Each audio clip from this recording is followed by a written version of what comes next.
this is gonna, I don't mean to drop into like 1% privilege, but I think most people are working too hard. I think most people are just basically spinning wheels and spending a lot of time in make work. And the older you get, the better you get at just declining work that you know is useless. Like I have this theory that 99% of work that you do is useless. You still have to do it because it's iterating your way to the 1% that is useful. But in an ideal world, if you were omniscient, you would just cut to the 1%. So, for example, 99% of the people that you went on dates with, you didn't end up marrying, so that wasn't the final answer. 99% of the stuff you learned in school, you've forgotten. You weren't really curious about it, it doesn't apply to your life anymore. 99% of the presentations you did at work, the spreadsheets, the code that you wrote got thrown away, didn't account for the returns. Now, of course, you had to do that to build up the expertise for the 1% that worked, or perhaps it was trial and error. You should do it to find the 1% that worked.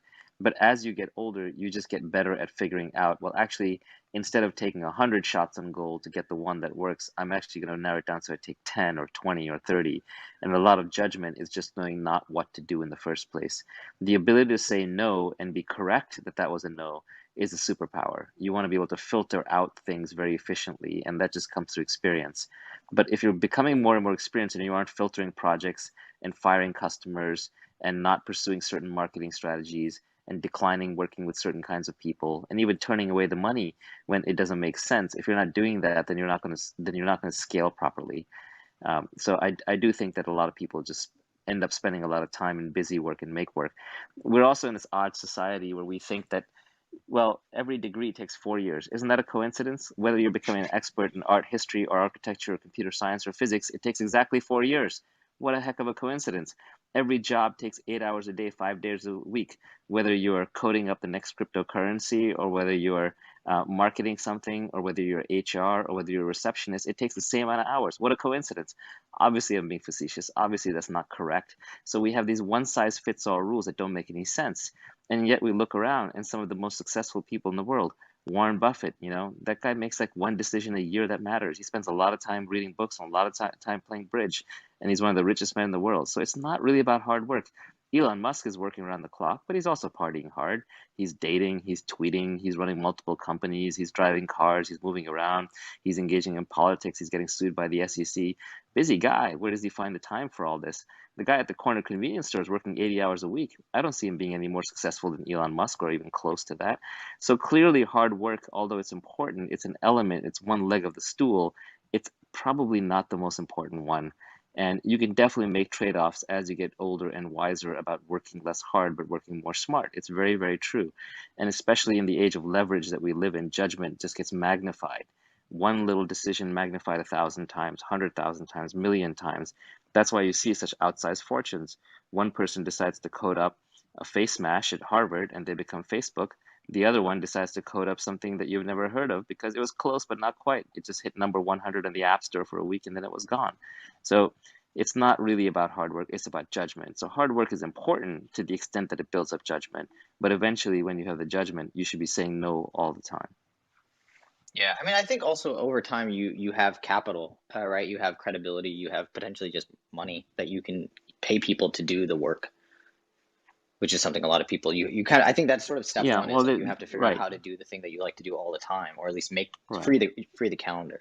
Well, there's the three forms of leverage, and you should employ all of them. One is labor, so outsource anything that is less than your hourly rate and set your hourly rate to an aspirational level. Another is capital, which is when you make a decision, you invest capital behind it, so you multiply the force that you're exerting through free markets. And the last, of course, is through creating a product, or which could be writing, it could be a podcast, it could be an actual physical product, or it could be a piece of code that has no marginal cost of replication. And that last form of leverage is largely permissionless and the most powerful modern form of leverage. And that's where the modern fortunes are built. The older ones were built on capital, and the oldest ones were built on labor. If you want to get rich in the 1700s or 1800s, you did it with labor. You want to get rich in the 1900s, you did it with capital. You want to get rich in the 2000s, you do it with code, maybe media. Where do you think crypto like fits into this? I mean, I feel like someone had this question, so let me ask this question, which is about investing. You said somewhere apparently that most people are going to be investors in the future, especially when full scale AGI kicks in. That seems like maybe not something you'd say exactly, but That's something a Balaji said, actually. It's a Balaji quote. Hmm. And I'm not Balaji, but I think I know what he meant. He's basically saying we're going from an economy where most people are labor to where most people are capital. We're going from most people being workers to most people being investors. This trend started with a 401k. Crypto makes it even easier. And crypto is like this giant casino in which you can invest in stocks, bonds, derivatives, options, all this venture, new blockchains, new protocols, stuff that was traditionally closed off and only accredited sophisticated investors, and now everyone can invest in it. So it's sort of creating this mentality of everyone's an investor owner, which is a good thing, right? Everyone's a laborer and everyone's a capitalist.